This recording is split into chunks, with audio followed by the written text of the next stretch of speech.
ದೇವರ ಪರಿಶುದ್ಧವಾದ ನಾಮಕ್ಕೆ ಮಹಿಮೆ ಆಗಲಿ. ಕ್ರಿಸ್ತನ ಮೂಲಕವಾಗಿ ದೇವರ ಲೋಕಕ್ಕೆ ಮತ್ತೊಂದು ಹೊಸ ಮುಂಜಾನೆಯನ್ನು ದಯಪಾಲಿಸಿದ್ದಾರೆ.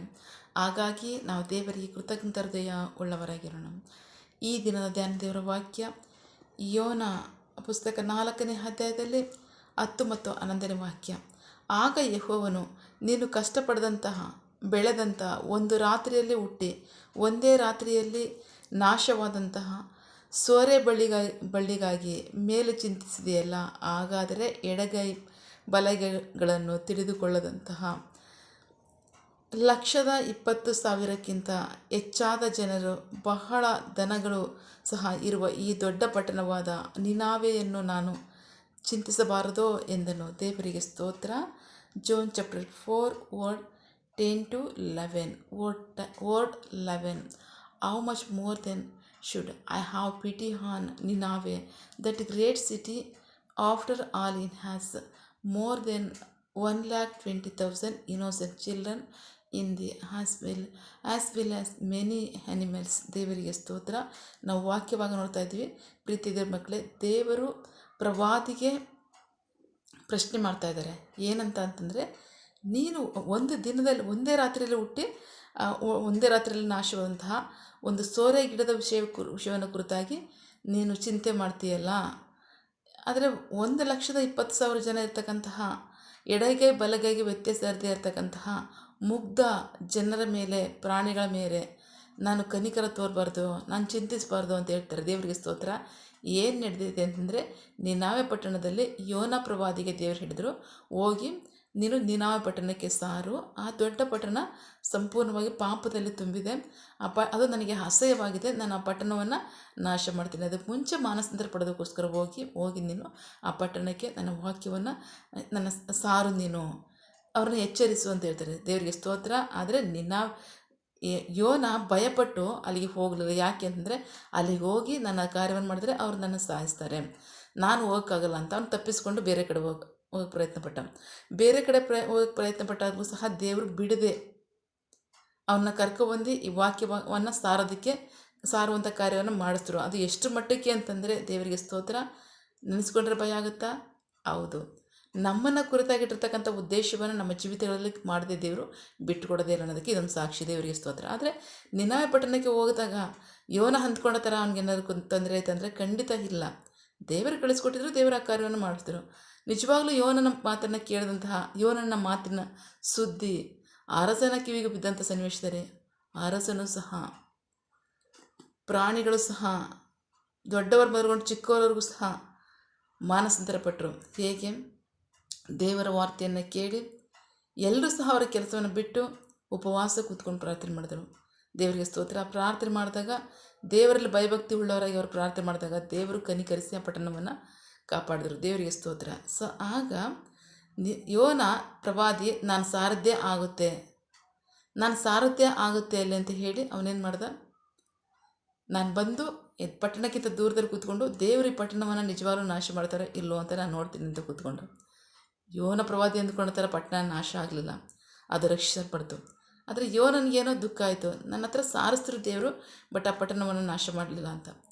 ದೇವರು ಅವನಿಗೆ ವಾಕ್ಯವನ್ನು ಕಳಿಸ್ಕೊ. ಅದಕ್ಕೋಸ್ಕರ ಸಾಕ್ಷಿಯಾಗಿ ದೇವರು ಏನು ಮಾಡಿದ್ರು, ಅವನಿಗೆ ಒಂದು ಸೋರೆ ಗಿಡವನ್ನು ಉಂಟು ಮಾಡಿ ಒಂದೇ ದಿನದಲ್ಲಿ ಸೋರೆ ಗಿಡ ಹುಟ್ಟಿ ದೊಡ್ಡ ಬಳ್ಳಿಯಾಗಿ ಸುಂದರವಾಗಿ ತಂಪಾದ ನೆರಳು ಕೊಡ್ತು ಯೋನನಿಗೆ.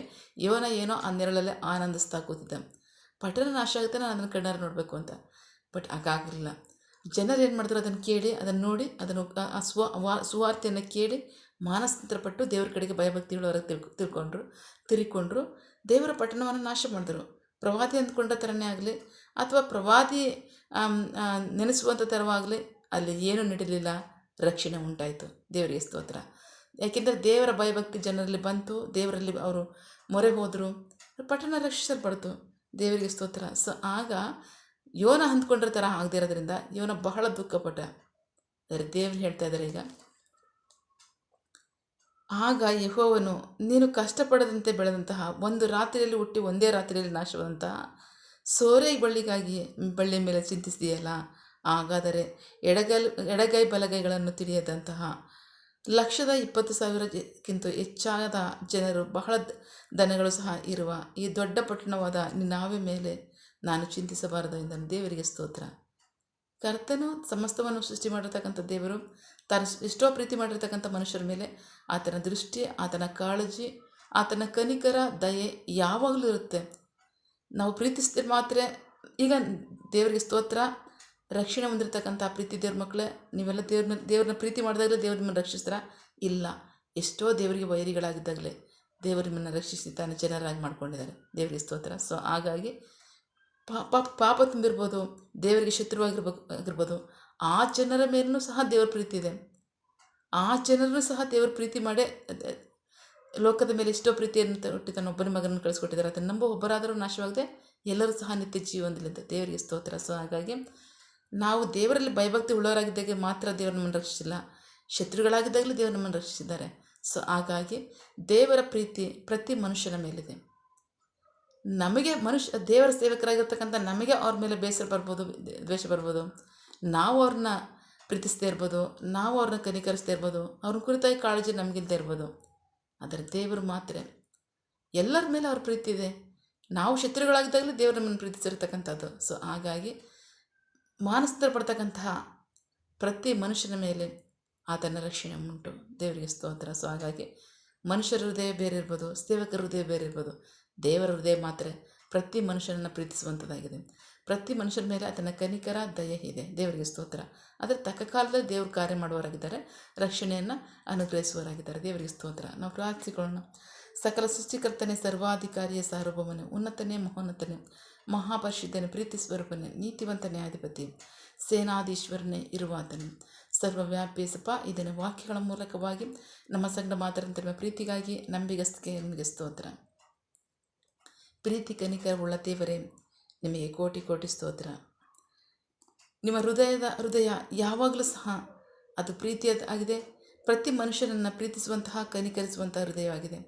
ಸಪ ನಿಮಗೆ ಸ್ತೋತ್ರ. ನಿಮ್ಮ ಚಿತ್ತವೇ ನಡೆಯಲಿ. ನಿಮ್ಮ ಹೃದಯಕ್ಕೆ ತಕ್ಕಂತೆ ನಮ್ಮ ಹೃದಯ ಇರುವಂತೆ ನಮ್ಮನ್ನು ನಾವು ಒಪ್ಪಿಸ್ಕೊಡ್ತೀವಿ.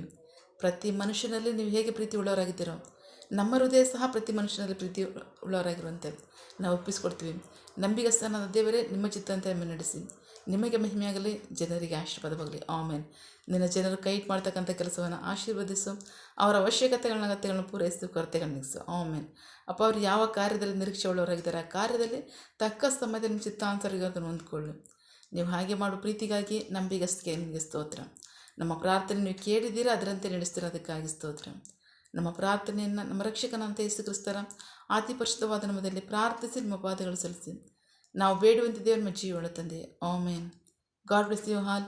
ದೇವರು ತಾನೇ ಇದರ ವಾಕ್ಯಗಳ ಮೂಲಕವಾಗಿ ನಮ್ಮ ಸಂಗಡ ಮಾತನಾಡಿದ್ದಾರೆ, ನಮ್ಮನ್ನು ಆಶೀರ್ವದಿಸಿದ್ದಾರೆ. ಆಮೇನ್. All the best.